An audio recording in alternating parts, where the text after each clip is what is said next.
Welcome to another episode of Women Investing in Women. Robin and I look forward to having these conversations with you on a weekly basis because we are on a mission. We are on a mission to help women understand and think about the fact that we only thrive when we support each other. Women don't need to compete with one another. Women can truly co-create and collaborate. And we have the staying power to stay through the ebbs and flows of life and challenges. And we have internally what it takes to support one another, because we do know this socially. Socially, women are so comfortable leaning into each other and supporting each other. For some reason, think about that. For some reason, when it comes to the professional realm, women switch off that natural instinct and natural capability and become hyper competitive. And it's truly because we've been raised in a scarcity mentality of if ever there is a seat maybe for one woman up there. And so when a person gets there as a woman, they don't want anybody else coming there because they are going to get displaced. It's a constructed reality that women have been conditioned to. But what if we burst that norm? What if we stop competing for the seat at the table that has been set up? What if we start building our own tables? What if we start inviting women to tables that we are intentionally constructing for women? And in that process, lift each other up and take each other there. Stay the course, support each other through success, and stay through failure to keep lifting each other up. To have this important conversation with us today is a very, very important, empowering, and impactful woman, all the way from Pensacola, Florida, that Robin is going to be introducing. I am thrilled that Kolleen Chesley is our guest today. I only met her a few weeks ago. She is the brand new CEO of LeadHERship Global. Before that, and I met her at a wonderful women's retreat hosted by Linda Fisk, who started LeadHERship Global. But before that, Kolleen had started the Powerful Women of the Gulf Coast in Pensacola, Florida, a professional organization to help support women. And her story is absolutely amazing and just shows the resilience that women can have in life. So, Kolleen, tell us a little bit about yourself, about Powerful Women of the Gulf Coast, and then the conversation will take off from there.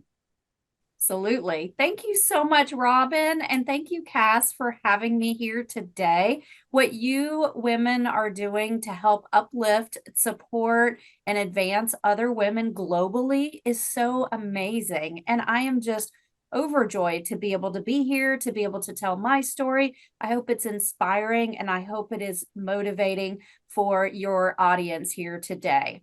And to tell you a little bit about where my story started, I have to go back in time. So 2004, I was 34 years old. I was a financial advisor, obviously a female in a male-dominated industry. And I was pushing hard to make a name for myself. I was building a financial clientele a little bit differently than my male colleagues built their careers. So I didn't typically like doing seminar dinners. I didn't want to go through neighborhoods and knock on doors. And I didn't have a Rolodex of people that had a lot of money that I could talk to about financial services. So I figured out that I really liked networking. If I could go to a gala, if I could go to a wine tasting, if I could go to a lunch and learn, I found people that I could connect with. And through one-on-one networking conversations, I was able to talk about the financial business that I was running, and I was able to actually find clients. I thrived in the networking space. It was comfortable for me, and it was something that allowed me to have confidence and to be able to tell people my message and what I was doing in the world. During that time, I had built my financial practice. And in 2004, unfortunately, our area got hit by a devastating Category 4 hurricane named Hurricane Ivan. It destroyed the majority of our town. We were out of power for 17 days, and water took even longer to come back to our community. All networking stopped overnight when that hurricane hit. And I knew I was in business. I needed to find another way to find my clients, but I was struggling with how to make that happen. I ended up running into a couple other girlfriends who were in other businesses, and I asked them what they were doing. They were just as lost as I was. I didn't realize other women might feel that way after a tragedy, not knowing where to turn, not knowing what to do when the town was completely turned upside down. I went to lunch with these two other women. And as a matter of fact, we picked a place that actually had air conditioning because it was the only opportunity we had to sit inside air conditioning. We ate lunch, and instead of talking about how negative everything was, how horrible our town had been impacted, and how miserable we all were, we didn't do that. We talked about how we could support each other. I asked the other two women in the room, what can I do to help support you? And I knew absolutely what I could do to help them. They knew what they could do to help each other. And they also knew what they could do to help me.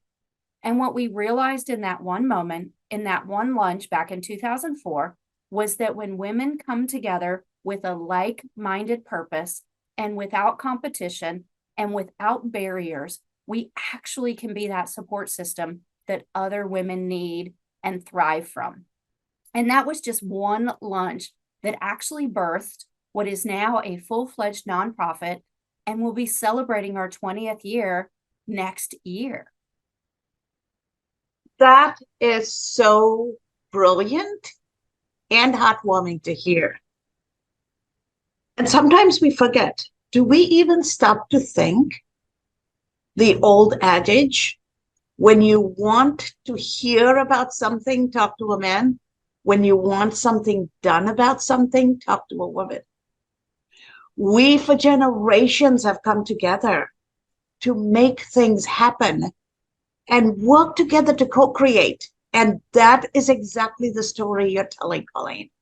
So as I'm hearing you say that, I see the joy in you, I see the excitement in you. What gave you the mindset to look at the positive? Because the glass is half full and half empty all at the same time. They're both factually correct. What gave you the ability to stay in that positive mindset? Because therein lies the clue for other women to stay in that glass half full state, to then start co-creating. Scarcity happens when they're in that flipped image space of my glass is half empty. I love that question, Cass. Thank you so much. And it probably wasn't intentional back then. Obviously, I didn't mean to start a nonprofit that day that we had that lunch, that the nonprofit was birthed. Wasn't intentional in my part. We came together because we as women really wanted to support each other. And I think that is such a true trait of humans in general, but I believe women do lean a little bit more to that compassionate side. We are natural caretakers, and we really want to help other people, almost to our detriment. In that situation, if you look at it from a different perspective, we all there were being very unself thinking. We were being very, very selfless because we weren't trying to help ourselves. We were trying to help the other woman that was in that room. And sometimes women, and that's where I say it can be a fault, because I think sometimes we as women, we neglect ourselves, but we will absolutely help another woman that's in the room. Much as like we'll help an abandoned animal or somebody else that's in need. It's not always women, but women do have, I believe, a much more compassionate side. And I believe there's huge power in putting women together in a community type of environment, because that's where we can really help support each other. I know for me, it's hard to ask for help, but I'll absolutely help another woman who stands up and asks for help. So to me, that was the motivation from that day, is that we cared more about helping each other than we kind of cared about ourselves, which is very unfortunate. But sometimes that's where women can help support each other. As long as every person in that room is helping to support the other person, then everyone's needs are being met. And that's truly what happens in true community. You know, I'm loving what you're saying. What struck me is that each one of you, in addition to being selfless and wanting to be of service, is that each of you had something to contribute. Each of you felt, oh, like you said, I knew what I could do to help these people. They knew what they could do to help me. And so how were you able to even recognize that you had something to offer? I think of so many people who don't perceive themselves as being just really amazing people and that have so much to offer. They view themselves like this instead of like this. Mm-hmm. And so what helped you see, I can do something, and you can do something, and you can do something? And you're right. Everyone, if one person is only receiving and not giving, the system doesn't work. Lots of economic examples about that. But tell me what helped each of you know I can give something. I know for me, I've always lived my life with an abundant mentality. So I always believe that every person has something to contribute. Even somebody at the very beginning of business has gotten to a point that somebody else hasn't achieved yet. I really believe that every single person has information, has support, has love, has kindness, has something to give. And it's very interesting because that very first day that we had that lunch, and then we planned it for another month, exactly the same time. It happened to be on a Friday, and it was the first Friday of the month. So we started meeting every first Friday of the month. And it was so organic that we literally called it Women's Business Lunch, because we were women, we were talking about business, and it was at lunchtime. Well, fast forward 5 or 7 years later, and all of a sudden we were doing breakfast meetings, or we were starting to do a conference, or we were doing leadership classes. And all of a sudden, this thing that we always called Women's Business Lunch had outgrown its name. And we were looking at an opportunity to, okay, let's call it something that it truly is. And we went through, much as many people probably do when you're naming something, we went through and we looked at, what does this entity do? Well, we support women, we empower women, we encourage women. And we were starting to look at words that we could use that symbolized what we did.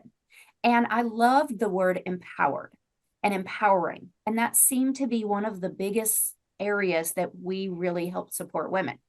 However, if you Google empowering or empowered, what really frustrated me was at the time, the Merriam-Webster definition of empowered actually said a woman's movement. And that shocked me because I thought, wait a minute, are women the only things that need to be empowered? And why is the word empowered symbolized or connected to a women's movement? And that really frustrated me because I thought, women don't need to be empowered. Women are already powerful how they are. And so that's how we decided on the name Powerful Women of the Gulf Coast, is because I believe that every woman is powerful. Every woman, every human is powerful in their own regard. Sometimes we don't recognize that power, and we need other people to pull that out of us. What you're saying, Kolleen, is music to my ears. I am from the East, born and raised in the Eastern Hindu tradition. And culturally, we believe that masculinity is movement, right? Movement and action. and femininity is the energy that holds it together. And the male part of the god is depicted as a dancing god to symbolize the movement of atom. And the female counterpart, or the female half, is called Shakti, means energy, right? The power that brings all the movement together to create. And we as women wear a flower on our head. The men in the family actually go out to the garden and pick flowers for all the women in the family and the altar, so that the goddess at the altar and all the goddesses at home wear a flower. So whether you're Eastern or Western, embracing the power that is already embodied in women, that is a beautiful statement and a reassuring statement for women who haven't had the opportunity to believe in themselves. What have you seen happen to women and their entire persona as they get engaged in this movement of powerful women and embrace the power, and the words we use helps manifest our reality? How have you seen that transform lives and communities? Oh, Words matter.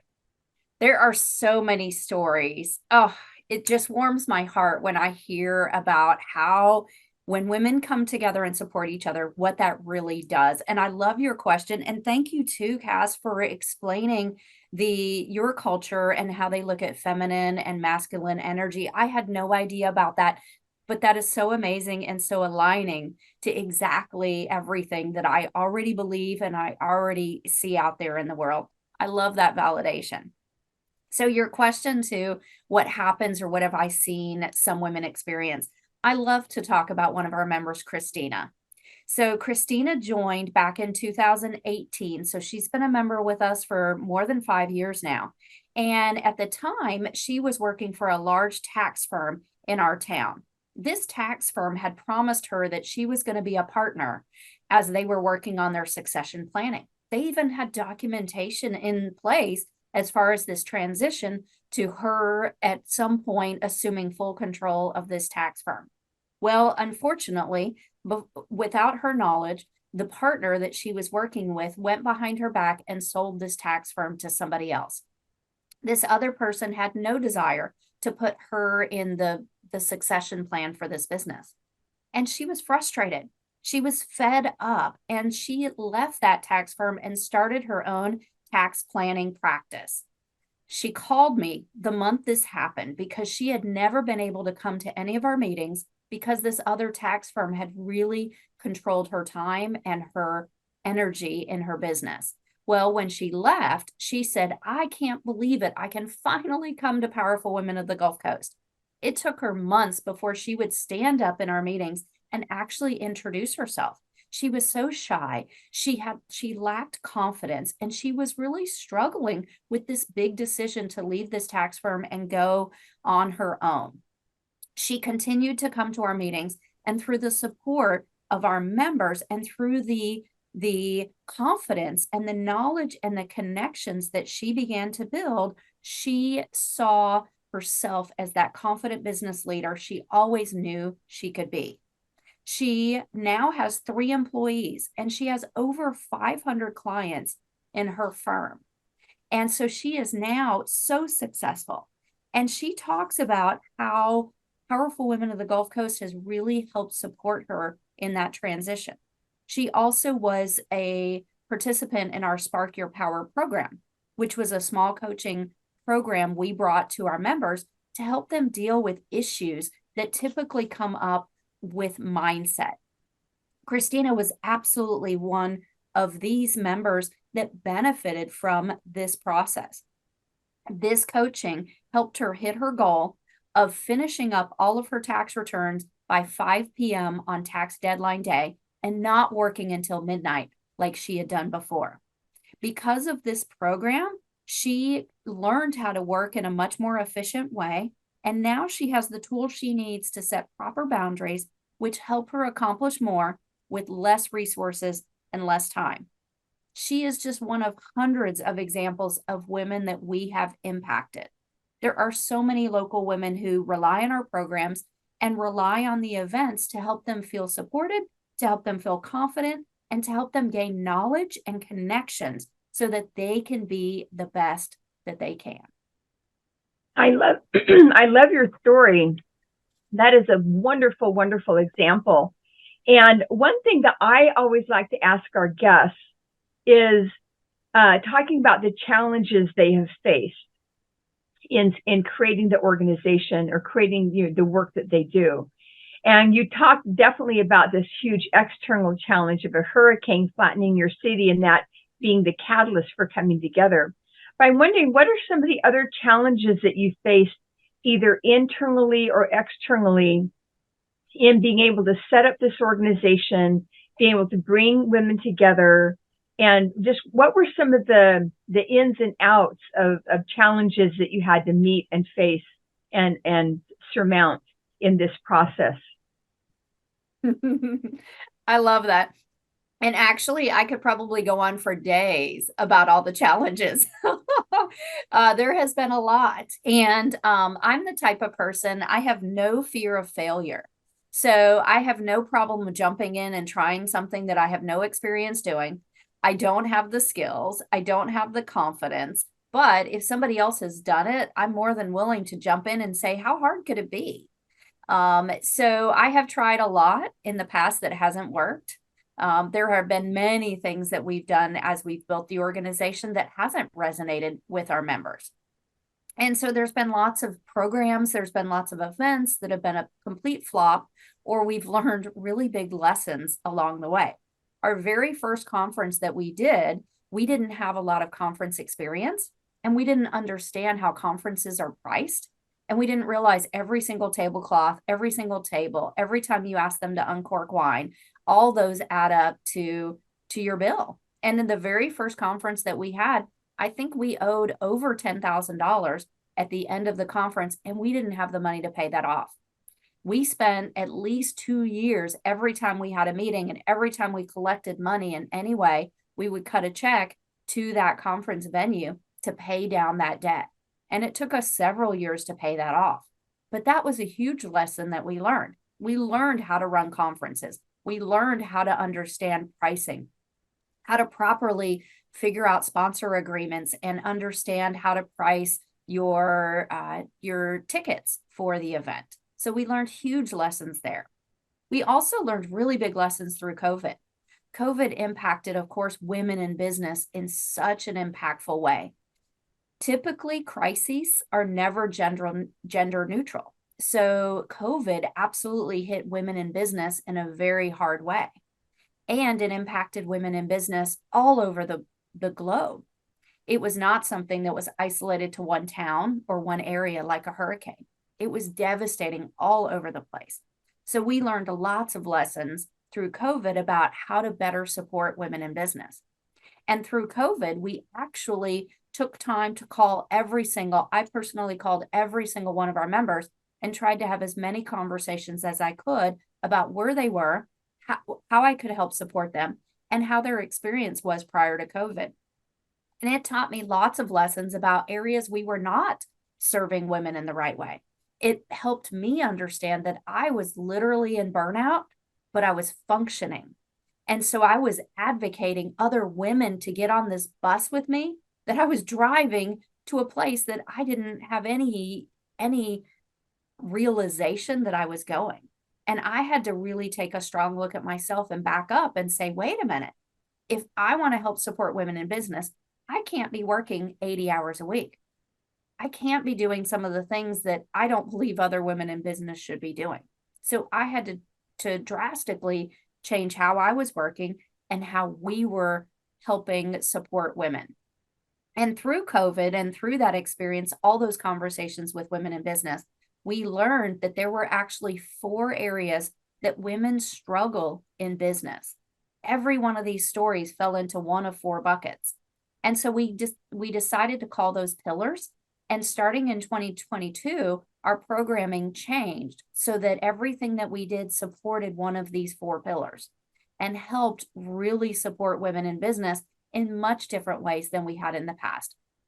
In the past, it was always networking. It was always connections. It was always about support. which are amazing. And these are great ways that women can help advance themselves and support each other. But it wasn't truly driving change for women in business. So we had to take another look at ourselves and change and say, wait a minute, let's relook at this. Let's come out of the pandemic doing things a different way, not going back to doing the things we were doing before. That is so insightful. And my gosh, time runs, right? When you're having fun and you're having deeply meaningful conversations. This has been an amazing, amazing short time.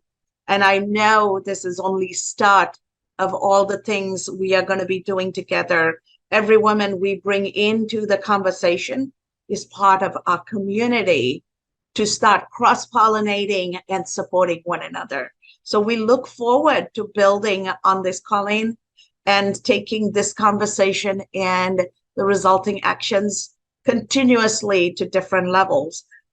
But I'm sure people are going to want to know how to get a hold of Kolleen. How do we get the blueprint for the community she has built? How do we replicate it for whatever questions they have, or even joining the new organization you're leading, LeadHERship Global? How can folks get a hold of you, get in touch with you, and stay connected with you? Absolutely. And thank you so much, Cass. And thank you, Robin, for what you're doing. The opportunity here to share a little bit of my story is so important and it is so appreciated. Thank you again for that. If people want to get a hold of me, the best way they can do that is to go to our website for Powerful Women of the Gulf Coast. That website is www.powerfulwomengulfcoast.com. And they can find my contact information on there as well. If they want to email me or reach out to me, of course, I would love to help anybody else that is looking to support women in business. I really believe in collaboration. I really believe when we work together, we can accomplish so much more change than when we're isolated. Thank you again. Beautiful. Thank you so very much. And to our audience out there, think about it and start believing in the reality that we only thrive when we work together. Having a powerful community of women around us, showing up with a positive mindset, and knowing that when we lift each other up, we're truly lifting ourselves up. And when we show up with these three ingredients in place, our power, our energy, and our capacity to make impactful change is unstoppable. And that is exactly how we are going to change the world that we are facing today.